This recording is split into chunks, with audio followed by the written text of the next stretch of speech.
say about what Matt Sauer did for you guys, considering where your bullpen's been since Sunday? Can't say enough about his performance. Got his first major league win, which was great, and to chew up 5 innings was big, efficient. We needed every bit of it, considering, as you said, where our pen is at, the leverage guys, and with another game to play, then going into 10 in a row. So what Matt did today picked us up big time. It turned out to be lopsided, but how big was it to come back with 3 against Alcantara after they scored in the first inning? It was big, and he's Sandy's on his way back. He's coming off Tommy John, and he's a guy that we really respect, and he's still trying to find his footing. But to be able to, score 3 runs after we gave up 2 early says a lot about the offense and where we're at, and then to continue to tack on and get some starters out of the game, to stay away from some other leverage guys was big and puts us in a good spot for tomorrow. Dave, you talked about Friday, you're talking about finding offensive identity and getting back to consistency, and how much, there was obviously a lot of runs tonight, but the 8 walks, how much was that nice to see? It's who we are. It's I think the last, I don't know how many games, but just recently it just seems like team-wise we're being the starter, we're creating stressful innings, we're taking walks, situationally we've been good. And this is all the while a few guys are still just trying to find their footing and getting untracked.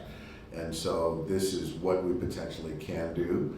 And you just give yourself a fighting chance when you can kind of take those at bats. How did that click back into place? Is it just as simple as guys like Teo and Andy sort of getting going, sort of opening the floodgates in a sense, or is it one of those things where things kind of, there's conversations that open things back up? I don't know exactly, but I will say I think that there is some type of commonality in Andy and Teo's success together.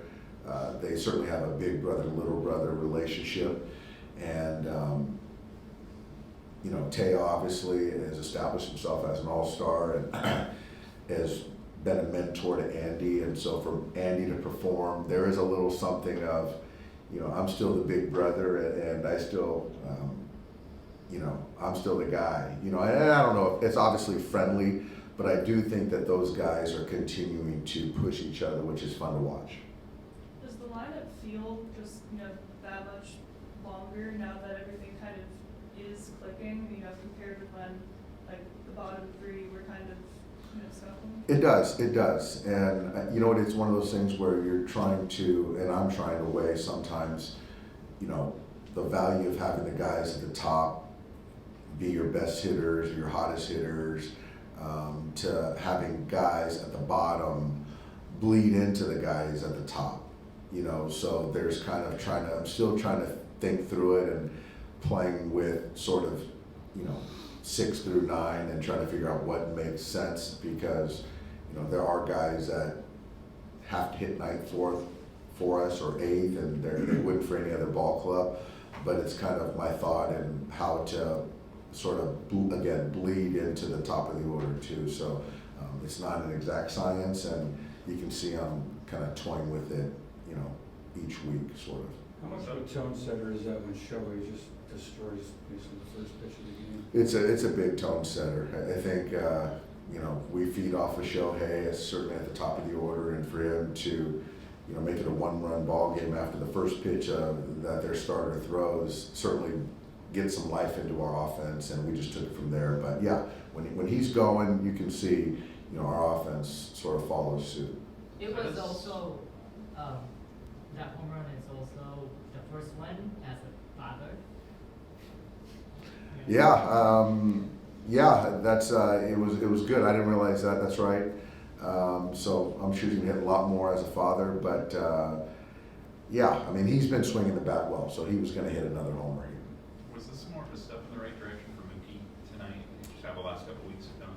It was, especially that last at bat, squared up a ball, driving in a couple runs, and I think sometimes when you're struggling, you just want things to fall and hit some outfield grass, and he did that tonight twice, and he just looked a lot better at the plate, and so hopefully it's something he can build on, take it into tomorrow.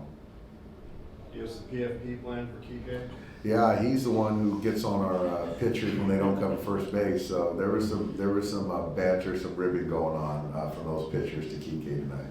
The helmet get caught in his eyes or something? I don't know, if it's the helmet, the glasses, I don't know what it was, or just kind of the whole song and dance of him being out there. So I don't know what distracted him. Thanks, guys.